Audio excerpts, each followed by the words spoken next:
Hello, dear friends. I'm the Firesign Theater. Me and my three buddies here. And we'd like to talk to you for just a minute about what it means to be a member of the Firesign Theater and run the famous comedian school for all you fans out there in the audience. How do we do it so cheap? Well, it's easy, friends, because the Firesign Theater does anything for anybody at any time. So long, of course, as we have complete control. Well, we look upon ourselves as media bums. We all come from different countries, and therefore we represent a kind of cross-cultural influence, and we all got our start on local television, cable TV in the 30s. And as you know, the Firesign Theater is doing its very best to convince all the wonderful, wonderful people out there that we are entering only into a period of economic impression, not depression. And we're here to laugh your blues away. Like in the 30s, stand up and sing. But stand up for yourself this time, dear friends. We prefer any mediums. We work in tape, styrofoam, any kind of oatmeal, anything you can get your hands into and kind of play with. Wouldn't you say that's right, Pete? Yes, dear friends. Thank you, Phil. The Firesign Theater is a media experience, a traveling, juggling troupe of madmen, or perhaps you might term us like that makes me cry. Yeah, or I don't know, we're on TV right now. Yeah, we're on TV. yeah, it's true. This is on TV right now, and that's sort of what we are. In times of unemployment, we try to create work for ourselves. Yes, it's great fun being a radio disc jockey and a member of America's most beloved underground comedy group. It's done wonders for me. My body's in great shape now. I'm dressing pretty snappy. My blues have been rocked away. Wouldn't you agree with me, Phil Austin? Hi, I'm Les Thompson, and here it is, the big #1 on the Boss 30. My name is George Plimpton, and I've made a great success out of records because people are free to buy them or not to buy them.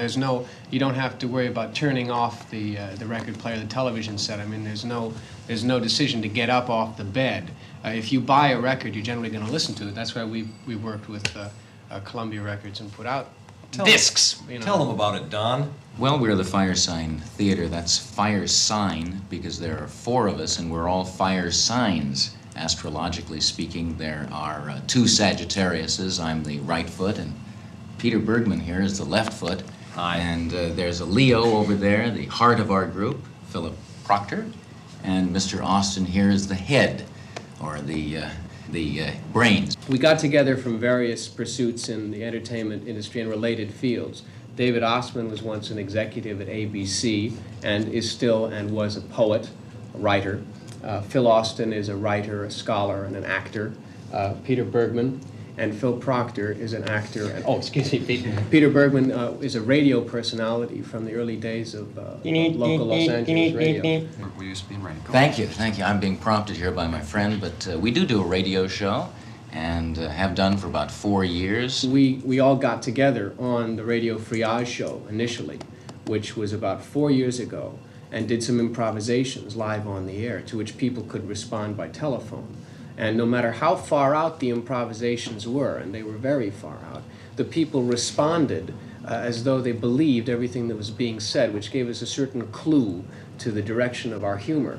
Also, another way of describing us is that we're a self-contained production unit. Mm-hmm. Within the 4 of us, we're kind of new in terms of the entertainment, the media business that we're in, and we've had to make certain, like the Writers Guild and people like that, have to make certain adjustments with us, because we operate in the same sense that people are used now to thinking of a rock and roll group operating, in the sense that we kind of all do everything. We are actually a group. We are actually the Firesign Theater, and our work We perform on stage, too. Yeah, and we do everything we do. It's not privately authored. The material is written by the Firesign Theater. It's performed by the Firesign Theater. We produce ourselves. We direct ourselves. The movie, while our Mr. Wacko will be producing it in order to allow the rest of us to write, direct, act, and do everything that everybody in the business has always said that we'd never be able to do. And it's working out very successfully so far. Yeah. It's certainly worked in terms of records. We've been able to self-produce, handle all our own business. We manage ourselves. We live our own lives, and we're very happy. The Bob Sideburn News is part of a touring show that we've been presenting. I think we probably presented for the last time at USC about a week ago. Many people don't realize this about newsmen, people involved in news, that it is an entertainment. There's nothing wrong with that. It's like roller derby. Roller derby, at least, up front, somewhere in the program, says this is an entertainment, not a real sports event.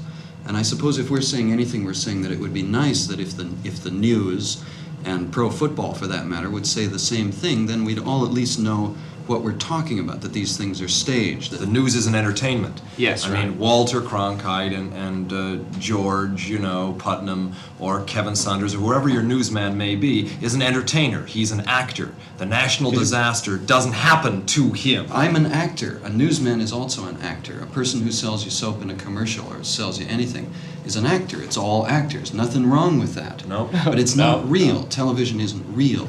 And it's artificial. It's a god. This is a god. This is the television god. I'm speaking to you through the television god. What I say through the television god, if I'm a newsman, takes on an importance that perhaps is not justifiable. So when the newsman comes on, he's got to make himself as interesting as possible so that you won't switch and watch Fay Ray, right, and Hercules' Strong Arms. The way he does that is to dramatize whatever he says. And the drama... One of the ways of doing that is talking in these ways. Now, these men don't really talk like that. They don't. They are orating, much like it's in a grand old American tradition of the 4th of July orator. It is Ralph Williams, because if he can really get you going, right? If he can get you interested in the news, this car, now here's a blue news story, and here's a red news story, and here's a yellow news story, this comes complete with facts and drama, right? He wants to make you believe that there is such a thing as Vietnam, race riots, Negro problems, welfare, things that you say, well, of course, what's this man talking about? Of course those are real. I read about them all the time. But you don't see them. You don't know anybody that's starving. You've never met anybody. You never met the news. The news is only brought to you by actors. The poor reporter is faced with having to fill a great deal of time. There is no news, but there's a large segment of time allotted for the news. And I like those guys who go out there and when the red light goes on, they talk for 10 minutes. I like to watch them. I enjoy it. And so that's why we did Mickey. It's nice to see a guy making it in a very difficult situation, and news people do that too. The reality of this moment right now, like the news, is that Vic is taking a picture of me.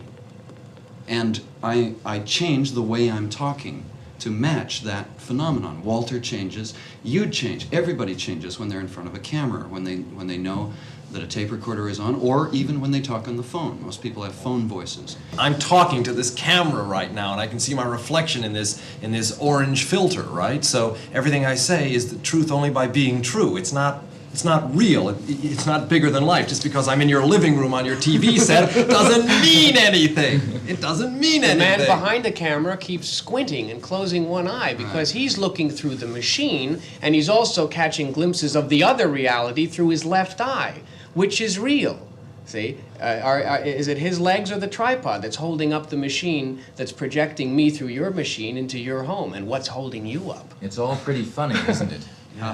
That's why we do it, you see, because it is all pretty funny. And the news now, you see, is good news. No matter what you see on it, it is good news. And if our news is good, then it's funny news. And that's one other aspect, I think, of what the Firesign Theater is good-timey humorists.